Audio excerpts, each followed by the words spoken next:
নমস্কার, রিপাবলিক বাংলায় আপনাদের সবাইকে আরও একবার স্বাগত। বাংলার প্রাইম টাইম নিয়ে আমি ঈশান দেব রয়েছি আপনাদের সঙ্গে। আমার সঙ্গে রয়েছে সৃজিতাও। আমাদের সব ছিল, আমাদের মহাকাব্য ছিল, আমাদের সাহিত্য ছিল। সেই মহাকাব্যে উল্লেখ ছিল, সাহিত্যে উল্লেখ ছিল, আমাদের প্রাচীন নথিতে, ইতিহাসের নথিতে উল্লেখ ছিল, আমাদের যাবতীয় জীবনচর্যায়, আমাদের পুজোয়, আমাদের সংস্কৃতিতে, আমাদের সব কিছুতে উল্লেখ ছিল। আমরা জানতাম, কিন্তু তবু বিশ্বাস রাখতে পারিনি। বিশ্বাস রাখতে পারিনি বলে এবার একেবারে মহাকাশ থেকে ছবি তুলতে হলো। শুধু বিশ্বাস রাখতে পারিনি এমন নয়, সেই বিশ্বাসকে, কোটি কোটি মানুষের বিশ্বাসকে, এই দেশের কোটি কোটি মানুষের বিশ্বাসকে আদালতে হলফনামা জমা দিয়ে নস্যাৎ করার চেষ্টা হয়েছিল। কিসের কথা বলছি? রাম সেতুর কথা বলছি। অর্থাৎ ভারত এবং শ্রীলঙ্কার মাঝে যে সেতুর মতন কাঠামো দেখতে পাওয়া যায়, যা জলমগ্ন অবস্থায় রয়েছে, ওটা কোনো সেতু নয়, ওটা প্রাকৃতিকভাবে তৈরি হওয়া একটা বিচ্ছিন্ন বিচ্ছিন্ন বিভিন্ন কাঠামোর একটা মিলিত রেখা। ওটাকে সেতুর মতো দেখতে লাগে, এই রকম একটা তত্ত্ব প্রমাণ করতে এই দেশেরই একাংশ বছরের পর বছর ধরে সক্রিয় ছিলেন। ওখানে কখনো কোনো জাহাজ বা নৌকা পাঠিয়ে বা কোনো ট্রলার পাঠিয়ে বা কোনো স্টিমার পাঠিয়ে কোনো রকমভাবে পরীক্ষা নিরীক্ষা করা সম্ভব হয়নি। তার কারণ ওই অঞ্চলে, অর্থাৎ ভারত এবং শ্রীলঙ্কার মাঝখানে রাম সেতু বলে যে অংশ চিহ্নিত, সেখানে সমুদ্রের গভীরতা এতই কম যে ওখানে জাহাজ পাঠানো, সাবমেরিন পাঠানো সম্ভব নয়। এবং সেই সুযোগ নিয়ে দিনের পর দিন এই দেশের একাংশ প্রচার করতে চেয়েছেন রাম সেতু বলে যেটাকে দাবি করা হয়, ওটা আদৌ কোনো সেতু নয়। ওটা পলি জমে বা প্রবাল প্রাচীর তৈরি হয়ে বা সমুদ্রের তলায় নানা রকমভাবে পাথরের কাঠামো তৈরি হয়ে ওইরকম একটা চেহারা নিয়েছে। ওটা কোনো অবিচ্ছিন্ন কাঠামোই নয়, সেতু তো নয়ই। কিন্তু এবার মহাকাশ থেকে ছবি তোলা হলো। ভারতের মহাকাশ গবেষণা সংস্থা উপগ্রহের মাধ্যমে লেজার বিম পাঠিয়ে, লেজার রশ্মি পাঠিয়ে ছবি তুলল এবং সেই ছবিতে স্পষ্ট ধরা পড়ল যে তামিলনাড়ুর উপকূলে, যেখানে যে অংশকে আমরা সেতুবন্ধ নামে চিনি, সেই ধনুষ্কোটি থেকে শুরু করে শ্রীলঙ্কার তালাইমান্নার পর্যন্ত যে রেখা, জলের তলায় নিমজ্জিত যে রেখা দেখতে পাওয়া যায়, সেটা একটা অভিন্ন কাঠামো। সেটা কোনো বিচ্ছিন্ন বিচ্ছিন্ন পাথরের সমষ্টি নয়। ধনুষ্কোটি থেকে তালাইমান্নার পর্যন্ত সেতুর মতো একটা অভিন্ন কাঠামোই দেখতে পাওয়া যাচ্ছে, যার বেশিরভাগ অংশটাই এখন জলে ডুবে রয়েছে। উপগ্রহের মাধ্যমে যে ছবি পাওয়া গিয়েছে এবং যে সমস্ত ঐতিহাসিক বিবরণ এতদিন চেপে রাখা হয়েছিল, সেই সমস্ত প্রামাণ্য নথি নিয়ে আজ বাংলার প্রাইম টাইমে আপনাদের সামনে এসেছি আমি ঈশান দেব এবং সৃজিতা। রাম সেতু, মা সীতাকে ফিরিয়ে আনার জন্য এই সেতু নাকি নির্মিত হয়েছিল। তার জন্য অবশ্য শ্রী রামচন্দ্রকে অনেক কাঠখড়ো পোড়াতে হয়, দিনের পর দিন সমুদ্র দেবতার প্রার্থনা করতে হয়েছিল। শেষে সকল বাধা পেরিয়ে সৃষ্টির সমস্ত প্রাণীকুল মিলে তৈরি করেছিল রাম সেতু। কিন্তু এসব তো গল্প কথা, এসব তো মহাকাব্যে শুধু বর্ণিত রয়েছে। এরকম কোনো সেতুর অস্তিত্বই নেই, এটাই তো অনেকে মানেন। কিন্তু সত্যিই কি তাই? সম্প্রতি ইসরোর লেজার বিম ভিউ একদম অন্য কথা বলছে। ইসরো তথ্য বলছে সমুদ্রের স্বল্প গভীর ওই অংশে কোনো ইতি উতি পাথর পড়ে নেই। সেখানে যা রয়েছে সেটা একটা সম্পূর্ণ নির্মাণ রয়েছে। সেই নির্মাণ রয়েছে যে নির্মাণ ভারত এবং শ্রীলঙ্কাকে সংযোগ করে, যে নির্মাণ ভারত থেকে শ্রীলঙ্কা পর্যন্ত সোজাসুজিভাবে বিস্তৃত, যার কিছু অংশ আমরা দেখতে পাই মাত্র। এই পূর্ণাঙ্গ নির্মাণ, যার বিস্তার ভারতের ধনুষ্কোটি থেকে শ্রীলঙ্কার তালাইমান্নার পর্যন্ত। শুধু তাই নয়, এই নির্মাণের মধ্যে 11টি চ্যানেল রয়েছে। কতটা আধুনিক চিন্তা ভাবনায় তৈরি করা হয়েছিল, যা সমুদ্রের ঢেউয়ের চাপ সামলে ওই সেতুকে দাঁড় করিয়ে রাখতে, দাঁড়িয়ে থাকতে সাহায্য করে। বিশ্বাস হচ্ছে না? চলুন আজকে আপনাদের জন্য রইল যাবতীয় প্রামাণ্য নথি একে একে। প্রথমে কয়েকটা ছবি দেখে নিই যে উপগ্রহ চিত্র এই মুহূর্তে সাড়া ফেলে দিয়েছে গোটা দেশে, সেই উপগ্রহ চিত্রটা সবার আগে পিসিআরকে দেখাতে বলবো। উপগ্রহের মাধ্যমে মহাকাশ থেকে ছবি তুলেছে ইসরো। উপগ্রহকে কাজে লাগিয়ে লেজার রশ্মির মাধ্যমে, লেজার বিম ভিউয়ের মাধ্যমে সমুদ্রের তলায় ডুবে থাকা ওই কাঠামোর ছবি তুলেছে ইসরো। সেই ছবিতে কি দেখতে পাওয়া যাচ্ছে?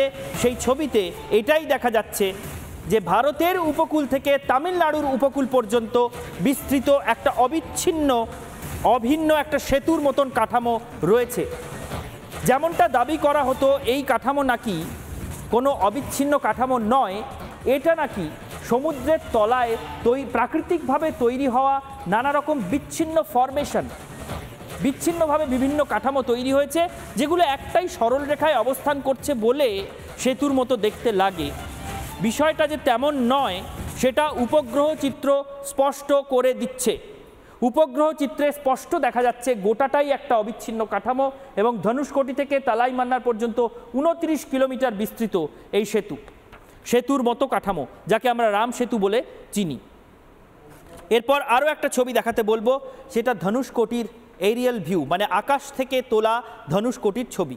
আমরা যে জায়গাকে সেতু বন্ধ নামে চিনি, অর্থাৎ যেখান থেকে এই রাম সেতুর শুরু হয়েছে, যেখানে গিয়ে প্রধানমন্ত্রী নরেন্দ্র মোদী পুজোও দিয়েছিলেন, সেই ধনুষকোটির ওপর থেকে, আকাশ থেকে তোলা ছবিটা ভালো করে দেখুন। এই যে লম্বা সমুদ্রের মধ্যে এগিয়ে যাওয়া যে সেতুর মতো অংশ দেখছেন, এইটাকে দেখে কোনোভাবে কি মনে হচ্ছে যে এটা সেতু নয়, এটা প্রাকৃতিকভাবে তৈরি হওয়া কোনো একটা ফরমেশন? প্রাকৃতিকভাবে সমুদ্রের তলায় নানা রকম জৈবিক ক্রিয়াকলাপের কারণে এই রকম একটা কাঠামো তৈরি হয়ে গিয়েছে। এটাকে দেখে আদৌ সেরকম মনে হচ্ছে কি পুরো সরল রেখার মতো এগিয়ে চলা একটা সেতুর মতো স্ট্রাকচার, যেটা সমুদ্রের মধ্যে গিয়ে এক জায়গায় শেষ হয়ে যাচ্ছে? তার কারণ এই সেতুর অধিকাংশটাই এই মুহূর্তে জলের তলায় ডুবে রয়েছে। উপগ্রহ চিত্রে তেমনটাই দেখা যাচ্ছে। ধনুষকোটির এই ছবিটা দেখলেই বুঝতে পারবেন যতটুকু অংশ জলের উপরে এখনও মাথা তুলে রয়েছে, সেই সবটাই সেতুর আকারেই দেখতে পাওয়া যাচ্ছে। সেটা আকাশ থেকে তোলা এই ছবি দেখলে বুঝতে পারবেন। এবার আরেকটা ছবি দেখে নিন। এবার প্রধানমন্ত্রী নরেন্দ্র মোদী নির্বাচনের আগে তামিলনাড়ুর সৈকতে ওই সেতুবন্ধে, ওই ধনুষকোটির কাছে গিয়েছিলেন। ওই সৈকতে গিয়ে তিনি সেখানে পুজো দিয়ে আসেন। যেহেতু সনাতন বিশ্বাস অনুযায়ী যেহেতু ওই অঞ্চল থেকেই, ঠিক ওইখান থেকেই ভগবান শ্রী রামচন্দ্র সেতু বাঁধা শুরু করেছিলেন তার বানর সেনাকে নিয়ে, তাই ধনুষকোটির ওই এলাকায় গিয়ে সেতুবন্ধ নামে পরিচিত ওই সৈকতে দাঁড়িয়ে প্রধানমন্ত্রী নরেন্দ্র মোদী গোটা দেশবাসীর পক্ষ থেকে পুজো দিয়ে এসেছিলেন ওইখানে দাঁড়িয়ে। সেই ছবি দেখালাম। আরও অনেক ছবি, আরও প্রামাণ্য নথি নিয়ে আসছি। যে সেতু নিয়ে এত কথা হচ্ছে, সেই সেতুর চলুন একটা সঠিক অবস্থান ঠিক কোথায়, তার দুপাশে কি কি রয়েছে, সেটা আমরা আপনাদেরকে এক নজরে একটা প্রেজেন্টেশনের মাধ্যমে দেখাবো। আপনাদেরকে জানিয়ে দিই যে দক্ষিণ পশ্চিমে রয়েছে মান্নার উপসাগর এবং উত্তর পূর্ব দিকে রয়েছে পক প্রণালী। চলুন একে একে আমরা দেখি। এই সেই রাম সেতু, খুব মন দিয়ে দেখবেন। আপনি ডান দিকটা হবে শ্রীলঙ্কার দিক এবং বাঁ দিকটা হবে ভারতের দিক। যদি আমরা ডান দিকটা দেখি, রাম সেতু ঠিক যেখান দিয়ে গেছে মান্নার উপসাগর, ওই দিকটা হচ্ছে শ্রীলঙ্কার দিক, যে শ্রীলঙ্কায় যাবার জন্য রাম সেতু নির্মিত হয়েছিল বলে কথিত রয়েছে। শ্রীরামচন্দ্র তিনি মা সীতাকে উদ্ধার করার জন্য গিয়েছিলেন। এবং বাঁ দিকটা রয়েছে পক প্রণালী, এটা বঙ্গোপসাগরের দিক। এইখানে অর্থাৎ বঙ্গোপসাগরের দিকে বসেই নাকি প্রার্থনা করেছিলেন শ্রীরামচন্দ্র সমুদ্র দেবতার, এবং তারপরে অনেক নানা ধরনের কথা বর্ণিত রয়েছে। এবং শেষ পর্যন্ত প্রাণীকুল একত্রিত হয়ে, সমস্ত প্রাণীকুল একত্রিত হয়ে ওই সেতু নির্মাণ করেছিলেন। বলা হয় একটি কাঠবিড়ালিও নাকি তার সামর্থ্য অনুযায়ী একটি পাথর এনে ওই সেতু নির্মাণে সাহায্য করেছিলেন। যদিও এগুলো কথিত রয়েছে, কিন্তু যা কথিত রয়েছে তার যে একটা বাস্তব রূপ রয়েছে তা আপাতত ইসরো যে তথ্য দিচ্ছে, যে লেজার বিম ভিউ দিচ্ছে, তাতে একেবারে পরিষ্কার। এই সেতুরে আবার 11টি চ্যানেল রয়েছে। এই সেতুরে আবার জল কখনো আরব সাগরের জল বঙ্গোপসাগরের দিকে যায়। মূলত গরমকালে আরব সাগরের যে ঢেউ, সেই ঢেউ বঙ্গোপসাগরের দিকে যায়, মানে এই দিক থেকে এই দিকে আসে। আর আবার কখনো কখনো শীতকালে বঙ্গোপসাগরের জল আরব সাগরের দিকে যায়, অর্থাৎ সেই ঢেউটা আরব সাগরের দিকে চলে যায়, এই সেতুকে ধাক্কা মেরে।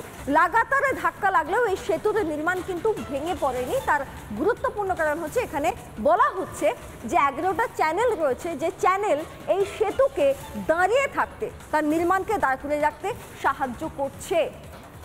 এটুকুতেও যদি না হয় তাহলে আরও কিছু প্রামাণ্য নথি আপনাদের জন্য রয়েছে, যা একে একে প্রমাণ করে যে এই রাম সেতুর অস্তিত্ব কতটা বাস্তব। আগে দেখে নিই সৃজিতার সঙ্গে, এই মুহূর্তে আমরা দেখে নিলাম যে রাম সেতু নিয়ে, যে সেতুবন্ধ নিয়ে, যে ধনুষকোটি বা তালাই মান্নার নিয়ে আমরা কথা বলছি, তার অবস্থানটা ঠিক কোথায়। এবার দেখুন মহাকাশ থেকে যে ছবি তোলা হয়েছে উপগ্রহকে কাজে লাগিয়ে, সেই উপগ্রহ চিত্রের মাধ্যমে ইসরো ঠিক কী দেখতে পেয়েছে সেই ছবি আমরা দেখাবো। আমরা লিফট আপ করে সেই ছবিটা দেখাচ্ছি। এইটা শ্রীলঙ্কা, আর উপর দিকে যে উপকূল দেখতে পাচ্ছেন এটা ভারত।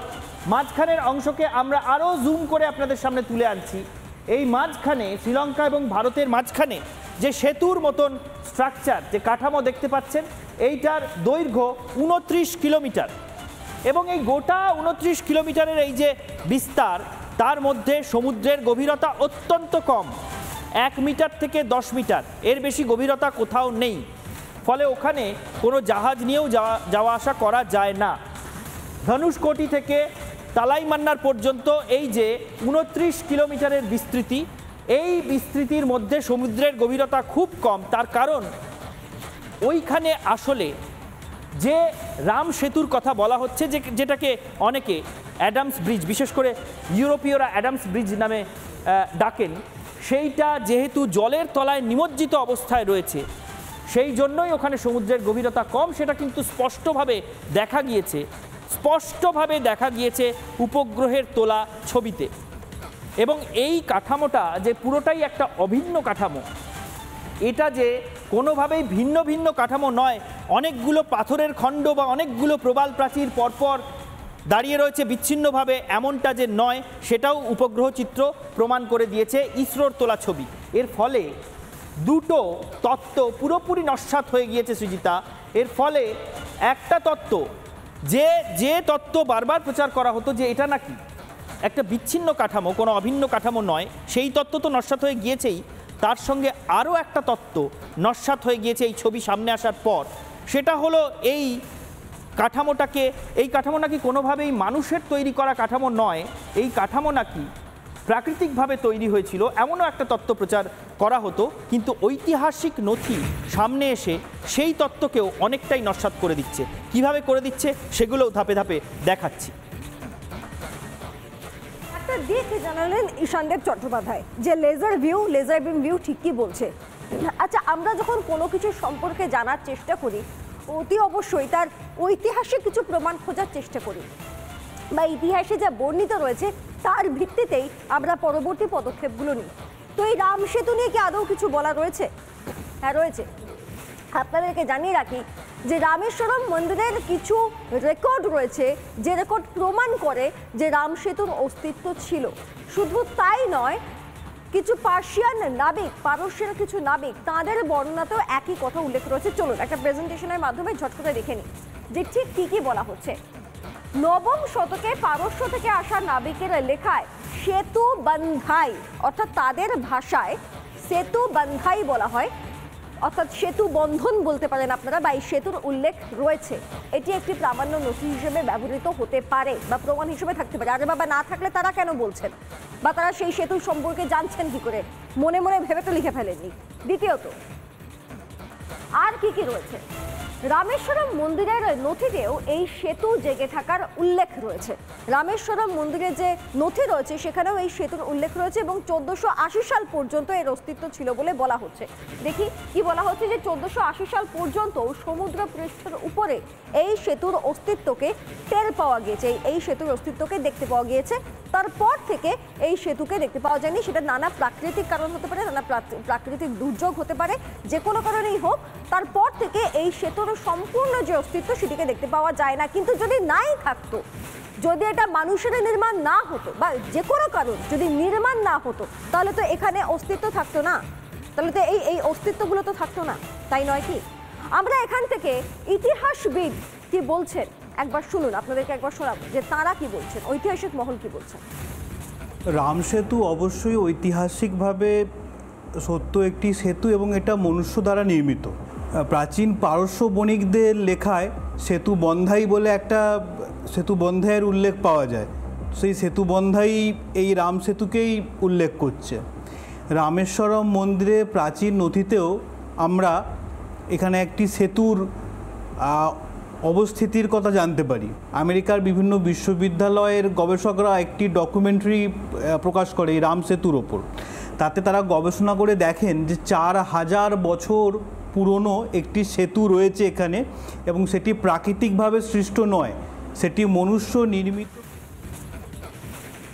আমরা ইতিহাসবিদদের কথাও শুনলাম, তারাও বলছেন যে প্রাচীনকাল থেকে সেই নবম শতকে যখন পারস্য থেকে বণিকরা আসতেন তারাও এই অঞ্চলকে সেতু বন্ধাই নামে উল্লেখ করতেন। অর্থাৎ এখানে সেতু বন্ধন করা হয়েছিল, কোনো প্রাকৃতিকভাবে গড়ে ওঠা কোনো কিছু নয়, কৃত্রিমভাবে সেতু বন্ধন করা হয়েছিল। ঠিক যেমনভাবে আজও আমাদের দেশে ওই এলাকা সেতুবন্ধ নামে পরিচিত। আমাদের মহাকাব্যে, আমাদের প্রাচীন সাহিত্যে এগুলো সব জায়গাতে ওই জায়গাটাকে সেতুবন্ধ নামে উল্লেখ করা হয়েছে। শুধু তাই নয়, রামেশ্বরম মন্দিরের যে প্রাচীন নথির কথা বলছিলেন ইতিহাসবিদ অয়নবাবু, সেই নথিতে 1480 সাল পর্যন্ত এই সেতু সমুদ্রের উপরে জেগেছিল এমন উল্লেখও পাওয়া যাচ্ছে। এটা হলো ইতিহাসের উল্লেখ। এবার পৌরাণিক উল্লেখের দিকে যাচ্ছি। পৌরাণিক উল্লেখে এমনকি আমাদের মন্ত্রতন্ত্রেও সেতু বন্ধে কার মন্দির, রাম কার পুজো করেছিলেন এবং ওই সেতুবন্ধে কার মন্দির, আমাদের শয়ে বছর আগে লিখিত মন্ত্র, রুদ্রজামলে লিখিত মন্ত্র, সেই আদ্যাস্তোত্রেও এর উল্লেখ রয়েছে। এই প্রসঙ্গে স্বামী পরমাত্মানন্দজি কি বলছেন শুনব। রুদ্রজামল তন্ত্রের অন্তর্গত আদ্যাস্তোত্রে আমরা একটি বিশেষ শ্লোকাংশ পাই, যেখানে বলা হচ্ছে, পাতালে বৈষ্ণবী রূপা সিংহলে দেবমোহিনী সুরসা চমনি দ্বীপে লঙ্কায়াং ভদ্রকালিকা রামেশ্বরী সেতুবন্ধে বিমলা পুরুষোত্তমে বিরজা ঔড্র দেশে চ কামাখ্যা নীলপর্বতী। সুদূর সেতুবন্ধে রামেশ্বরে যে ঐতিহাসিক কালের পূর্বেও পুরাকালেও দেবীর অবস্থান ছিল তা এখানে প্রমাণিত। আচ্ছা, পুরাণ মত, ঐতিহাসিক মত, ভৌগোলিক অবস্থান, এই সব কিছুকে যদি অস্বীকার করাও হয়, যদি তারপরেও কারোর মনে কোনো সন্দেহ দাঁড়া বেঁধে থাকে, তাহলে আরও একটা উপায় রয়েছে। ওই সেতুর বিভিন্ন অংশের পাথরের বয়স তো বের করা যায়, নির্মাণ করা যায়, আমরা ততটা আধুনিক হতে পেরেছি। সেই গবেষণা কি বলছে চলুন আমরা একবার শুনে নিই ভূমিরূপ তত্ত্ববিদ সুজীব করা থেকে। রামের জন্মের সাথে এই সেতুর জন্ম এবং সেতুর সৃষ্টি এক অদ্ভুতভাবে মিল পাওয়া যায়। ফলে সেই কারণের জন্য রাম সেতু এই বিষয়টাকে সম্পূর্ণভাবে উড়িয়ে দেওয়া যায় না।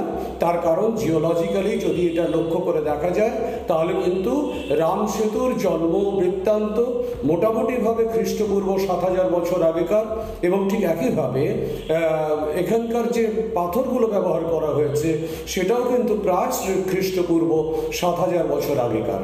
ফলে ন্যাচারালি তার সাথে একটা স্বাভাবিক সত্যতা পাওয়া যেতে পারে।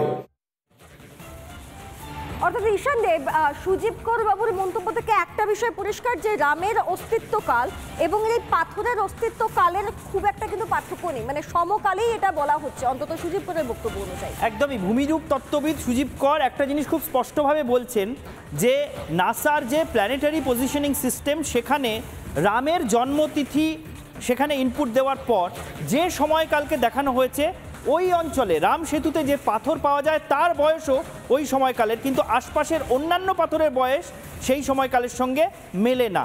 এর মাধ্যমে বোঝা যায় যে ওই রাম সেতু, যে অংশকে আমরা রাম সেতু বা যে অংশকে সেতু বন্ধ হিসেবে আমরা চিনি, সেখানে যে পাথর এখনো পর্যন্ত দেখতে পাওয়া যায়, সেই পাথর সেই পাথর এবং আশপাশের পাথরের বয়স এক নয়, অর্থাৎ ওই পাথর প্রাকৃতিকভাবে ওখানে তৈরি হয়েছে এইটা জোর দিয়ে বলার আর কোনো জায়গা বোধহয় কারোর সামনে রইল না।